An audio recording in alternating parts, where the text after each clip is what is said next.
Football then and now, a fun look at football nostalgia and the modern game intertwined. Join us.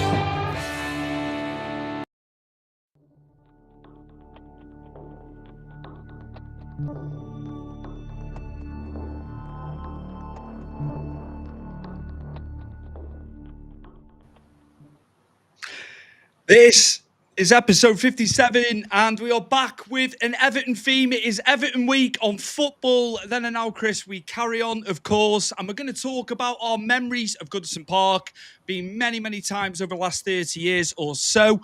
But you've got a couple of on this date in football histories to put at us before we go into our memories. Well, there was two, obviously, as you just said. My feelings were, the first one, the second was a bit like, usual Everton misery, and then the second one, which is all above that one, funny enough, was, something a bit more happier times, more, what Everton, I suppose, if you were born in that era or old enough in that era, you would have witnessed, England winning the trophy. And, Malfunction at the junction there. Carry on. Fine. I was like, we're walking through already. So I'll set you up, Stu. I'll go with the misery first. So we'll end in misery and end in a bit more, cheerfulness in the second one. So in 1984, on this day, Stu, Everton finished 7th with a dismayed start to the campaign. And we know how this goes, Stu, because we've witnessed this ourselves in many seasons. But as you remember, Howard Kendall was there. I think he left by this point and then came back, didn't he, in 1984? I just don't think in this season, his second reign wasn't as effective as his first reign, as we all well know. But Howard Kendall's a legend, and it's like his second and third reigns weren't anywhere near as his first reign. And you've got to still respect the fact of what he brought to the club and what we but what we accomplished under Howard Kendall in his first reign. No manager to this point has got anywhere near what Howard Kendall done for our club. So, yeah, that season wasn't very good. It was back and forwards, but obviously we did win the World Cup. I was going to say then, Jesus Christ. We did win the FA Cup that year as well, Stu. We beat Watford in the final, if you remember rightly. I think that's the one when Elton John was having a bit of a cry, wasn't he, at the final, because he couldn't cope with the loss. What a shame, eh? I'll move you on to the second one, because this one's a bit more, as I say, a bit more cheerful, a bit more, I think the older Evertonian would remember this. You've got Brian LeBone there holding the FA Cup. So basically, this is 1966. I think we won the FA Cup, didn't we? I think we won the league that year, didn't we? Or did I? Were we wrong? I might be wrong. But we did fantastic considering. I think Liverpool were quite ruthless that year as well. Man United actually were very good that year, surprisingly. I didn't think they were. I think they were a bit later on, but I'm wrong there. But yeah, you just see there, Stuart, back-to-back comebacks. So basically, we were losing in the FA Cup. We come back and won that. We've been losing the league, and we've come back and won that. And then obviously, as I said, that was the year that Alan Bull was in the England squad that won the World Cup. So it was for the UK as a whole, it was a very celebrated sort of year, wasn't it? 1966. We were on top of the world. And we did maintain that quite through the 60s, 70s, and 80s, and then obviously the 90s is where things start to drop off, as you well know, Stuart, because we lived through that ourselves. Obviously, speaking to Jim Kjorgen on Monday, sorry, even said the reason he thinks why we got caught up is we didn't move quick enough like everyone else was, Stuart. Stadiums and everything else. That was it, wasn't it? Yeah, absolutely. And for years and years and years trying to sort that. King's Dock. That's one thing I will say, although Mashiri came out the woodwork doing that interview. Oh, I did see. We had more out of him on that than the whole time he was there, wasn't it? Because the time when we needed to hear from him, he was on mute. But as we've said before, the stadium was put in place by him. That is one thing we can take away from Mashiri's poor tenure as owner, accounting. We were spending money left, right, and centre, but he has made the new stadium. You know, that's a form. That's all done and finalised now. I'm ready for August. Of course, we've had a little bit of news as well. It has now been announced that the women will play at Goodison Park. Yeah. So that has now been, it was spoken about, wasn't it? There was rumours of it. It wasn't confirmed until yesterday. So at least we can go to Goodison, of course. I'm not sure what it'll be in terms of attendance. Obviously, they're taking seats out, aren't they, and stuff like that for the fans as commemorative things. But at least we'll be able to go up to Goodison, and it'll be good for the pubs up there as well, won't it? We were talking about it last week while we were on the tour. Yeah, it keeps everything up. It keeps everything alive up there, doesn't it? More importantly, it keeps Goodison alive. And if people want to go back to Goodison, they can now, and still watch a match. And the ladies, obviously, I've fallen on hard times just as much as the men's have. But I think this is such a great intent by Everton, giving the ladies team a football ground. I don't know how many other ladies football team have a natural football ground to play, but it shows Everton's intent, to push the ladies team on more and try and get them up to a good standard as well. And I think that's great for the football club. It's great from the Freakins, that they're going to maintain 2 stadiums. Obviously, we don't know how long for, but I just think it's a great offering for the ladies team, and I'm happy for them. Well, hopefully the under 21s will get there as well. They can use it for the other games as well. They're fantastic that they're going to keep it going. Mashiri did say they reckon the stadium have had to have been knocked down by 2028, but I don't know about that, because if they're moving them in, I don't think it'll pass all the safety stuff anyway, won't it? They'll do all the checks and what have you. Keeping that going and it not being knocked down and turned into flats as we've seen with different, areas where grounds have been knocked down. So fantastic they're carrying it on. I just want to move us along to our tour at Goodison last Wednesday. So week last Wednesday we went, didn't we, mate? I've got a video here now. I've had a bit of issues with the video so far. Okay. So I will try my best. We can talk over what's being shown on the images here. The first bit's going to make you laugh because it's the start of the journey. So we can do a bit of commentary over the visual for our audio listeners. That's what I was thinking. So I'll fire it up. So yeah, this is the tour, the start of the tour last Wednesday. Obviously Colwyn Bay there, Chris. Not much going on. And then outside the ground there, we played Everton Chile, obviously 11 years ago. They came over and played a game, as you can see, outside the stadium here at Goodison, Chris. I know, I walked past that and I asked you, where was that? I must walk past it, filming other things. But it was great to see all the legendary sort of time frames along Goodison Park, wasn't it? We've never been in the hospitality bit, so it was quite nice to start it off there. And there's the Cup Winners' Cup, obviously, that we won back in the 80s there. And the league trophy there, the old First Division trophy, which was sponsored by Canon for 3 years, never left Liverpool, as they said on the tour.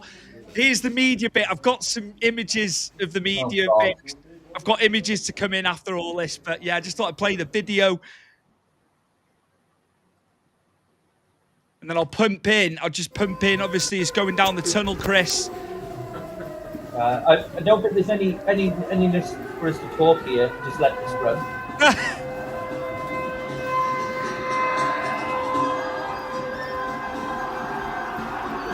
That's me in the front, by the way.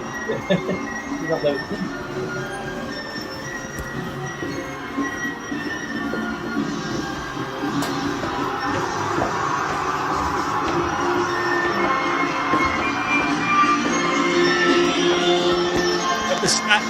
Many of our favourite players have gone up there.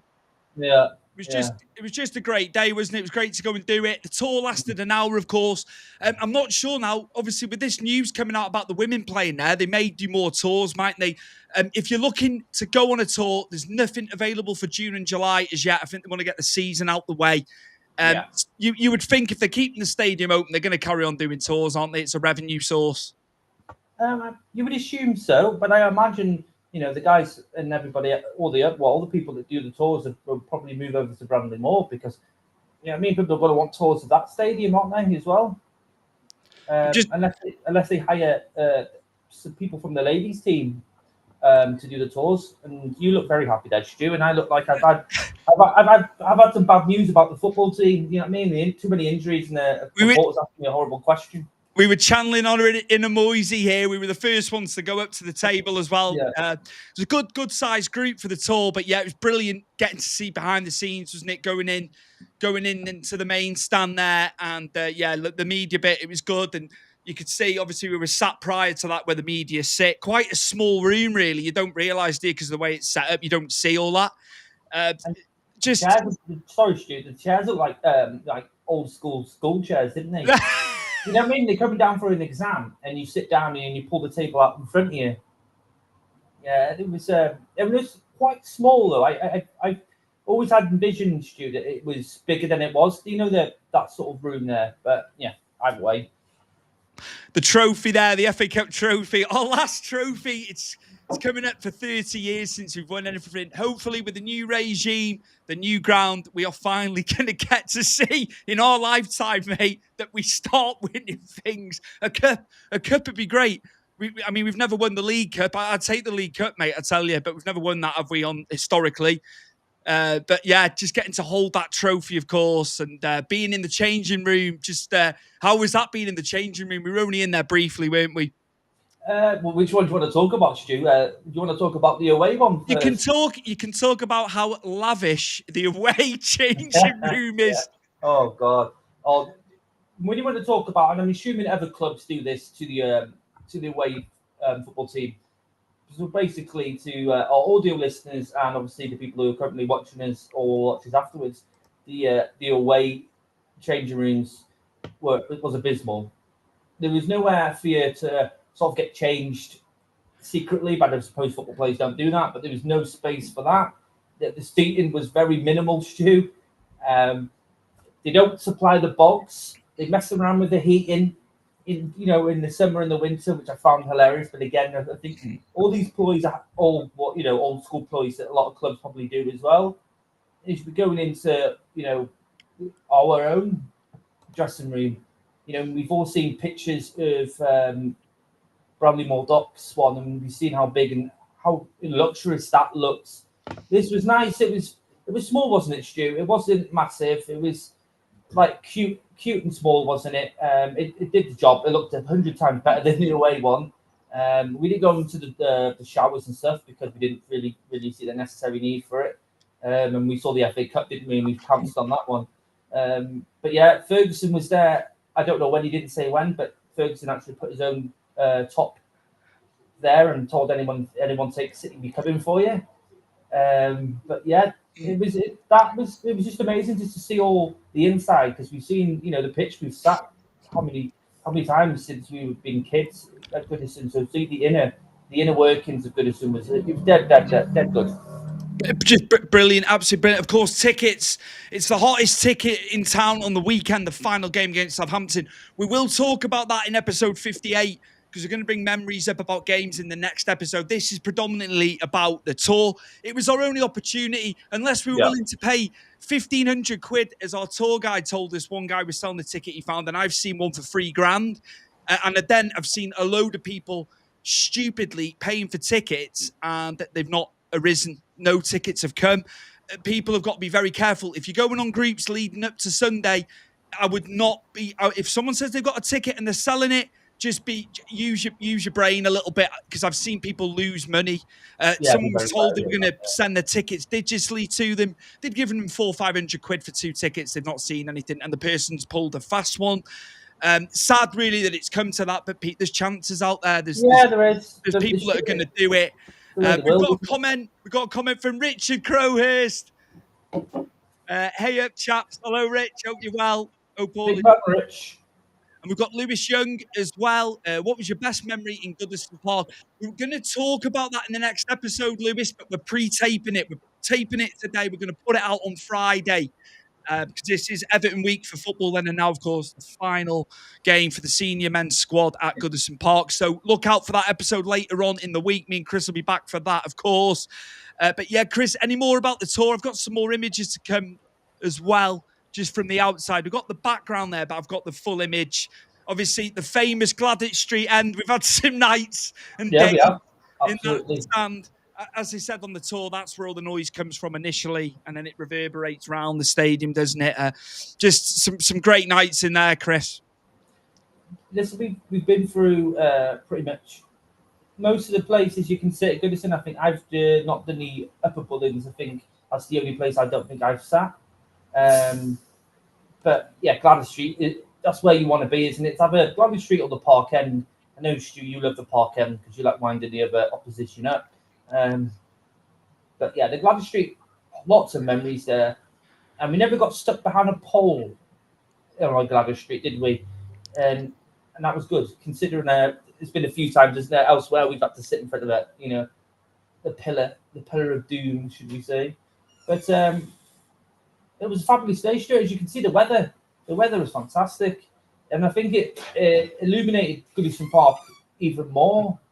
Just looking around when you're on the pitch after we walked up, it shone more, didn't it? And I think just looking around, it's for us, obviously, at that point we didn't know. We heard rumours that the ladies might take the stadium. Nothing was, official at that point. I think, it was, you could feel the sadness. Well, I could definitely feel the sadness because we hold so many memories in this ground, and it's either a loss or a win. It never deterred us. Well, definitely losses never deterred us. We love the wins, but we kept on coming back, and it's like I always say, and I think you probably agree. It's our home away from home. This is the only place in the world you can go to and feel appeased and happy, and well, sometimes happy. Sure, I wouldn't say all the time, but it was our home from home, wasn't it? And everyone else felt the same. You weren't sitting on your own watching it on the telly, and having emotions by yourself. You were with 40,000 people, all feeling the same, and it was an amazing time. And I'm looking forward to Bramley Moore and seeing what we can conjure up there as well. 133 years this stadium has been going for now. A lot of firsts with the stadium, with the first to have undersoil heating. The gentleman that was taking us round, there was a lot of firsts, wasn't there? So it was they were always bringing firsts in. We were one of the founding members of the league, of course. So there is going to be a lot of firsts connected to it. Just brilliant, absolutely brilliant. I've got an image here, Chris, which I didn't know about this. You may have been aware of it when you come into the foyer, into the reception area. The latest team that have come to us was obviously Ipswich, the 2-2 draw. This is a feature in the main reception as you come to the Goodison Road entrance. So when Southampton turn up on Sunday, that jersey will change to Southampton's jersey. And we give, the team that come in, the away team, always get an Everton jersey from us, and we end up with a jersey from the club. I thought it was quite a fitting thing that they've done for years and years and years. And as you can see on display there, it was nice touch that I thought. Yeah, and I think it's even more fitting for the end of the end of Goodison, isn't it? Obviously, this has been going on for a very, very long time, but it's very fitting, isn't it? All these teams have come. I don't think Liverpool gave us a kit, did they? So the rumor has it. I'm sure they did, though. But yeah, it's fitting, and I think it's a great gesture from both clubs, giving tops either way. And they talked about Everton Chile, didn't they? And they pass each other tops every season, and I think that's fantastic. And the brotherhood of that still keeps going now, even after obviously they came in and we played them. The story of the Everton Chile was brilliant, by the way. I didn't know the ins and outs of it, so we went over there and formed a football club with the locals over there, and it's become a massive brotherhood. But yeah, that there in front of a Stu. It's great, isn't it? And obviously we'd never seen that before. So we're always outside of this area. So yeah, there was a lot of things I think we could have been shown as well as Stu. I don't know. Obviously, make it a negative, but I said this to Jim on Monday. I would have liked to seen a bit more. We did say this, not just a main stand. I would have liked to have been taken all around the ground, but I suppose that's going to be longer than an hour, isn't it? It's just one of them things, I think, because they've got so many tours running, along, like we could see people further down than us. Yeah. So setting it up. But yeah, the hour, as you can imagine, listeners, viewers, the hour went so fast. Yeah. But again, we had to do it because we're not going to get to see the senior team there, ever again. So it was just really nice. It was really fitting. As I say, hopefully they will start doing tours again during the summer. As Chris said, moving to Bramley Moore Dock, the tours will start there. So that'll be great to go and do that at some point as well. Yeah. But it was just lovely. It was just a nice day. We had the weather was with us, and it was nice to be up there and making that journey up to the ground that we made so many times. Yeah. Took the black cab up there, didn't we? It's a shame that Everton won.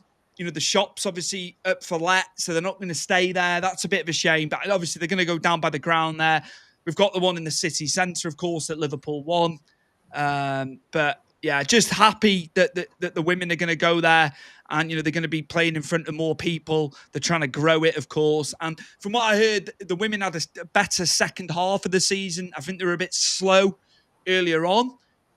So it'll be interesting to see. And as I say, the under-21s potentially go in there, maybe even the under-18s. It'll be nice. It'd be nice to go and watch them all, play there. It'd be nice to go back. I hope they put more of it on YouTube for Everton. I think they need to use that channel more for the under-18s, the under-21s, and if they can, possibly some of the ladies' games. I don't know which channel holds obviously the ladies sort of games like they do with the men's, but utilize it. Obviously some people can't get to the games. It'd still be nice to watch. As you say, either of those three, under-20s, under-18s, the ladies, all on YouTube. If you can't get there, because you can still witness the ground, you can still see it, and I think that'd be great if they could do that.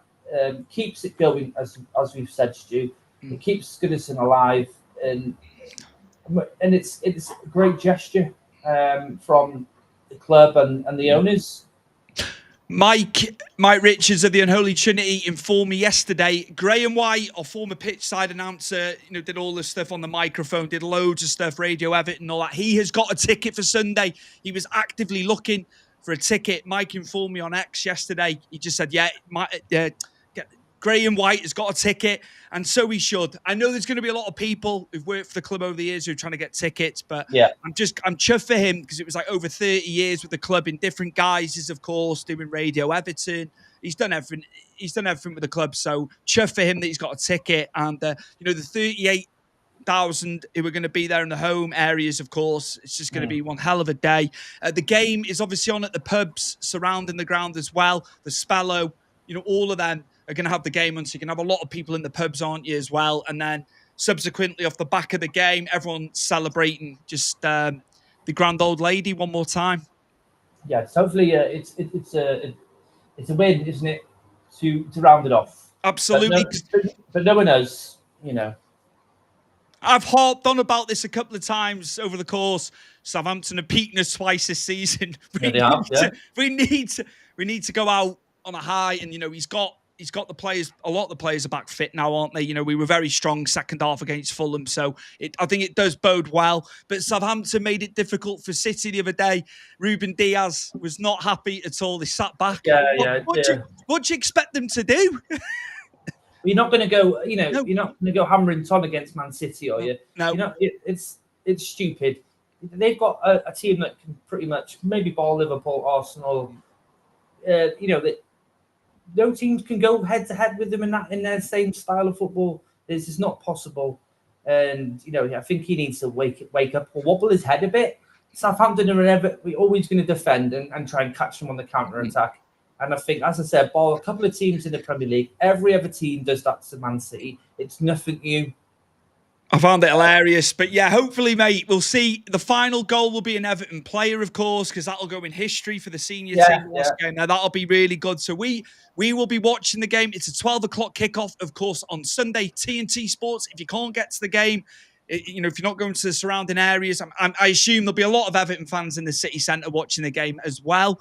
It's going to be a huge occasion, beforehand. I know people are going to be there very early. They want people there early doors, of course, to see, just soak up the whole day, and then everything at the end as well. There's a lot planned for it. It's going to be massive ahead of that. We'll be back on Friday with episode 58. We are pre-taping it. So you can comment, but they're not going to get read out. Your comments aren't going to get read out. We do have that sometimes, probably, I don't know, 99 times out of 100, we go live, don't we? I would say roughly. Obviously, your comments will get put up in the live. It's just, they won't be read out. But yeah, this has been great. This has been fantastic. We're going to come up with some matches where we've been in attendance at Goodison, of course. We've had to whittle it down, Chris. We will mention ones as well, won't we, briefly? But we've whittled it down, and we're looking forward to that. Before we go as well, I just want to thank the Sports Social Podcast Network. As you can see on screen there, Europe's largest sports podcast network. Over 550 partners and counting, of course. They've looked after us. We had Big Fight Weekly, our show years ago. MMA and boxing, they looked after us then. Stu's Wrestling Podcast, my show, which is on hiatus at the moment, but still with these guys. If you've got a podcast and it's sports-based and you want to get on board with these guys, me and Chris will tell you right now, you'd be daft not to go with these guys. Put your ads into the episodes. You don't pay to list for your shows on Spotify, Apple, or the audio side where you listen as well. Just a huge thank you to them guys. We always thank them. And we'll be back for episode 58, our match memories of Goodison over the past 30 or so years, going to the games there. And it's going to be a sad day on Sunday, but I hope everyone's in great spirits come Sunday. 100%, Stu, 100%. Great memories, and we move on, mate, and we make success where we go. Absolutely. Take care, guys, and we'll see you on Friday for episode 58, which is a pre-tape. We will not be live. Take care. Peace.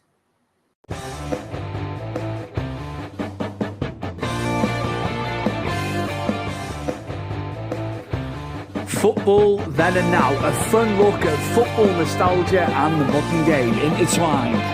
Join us.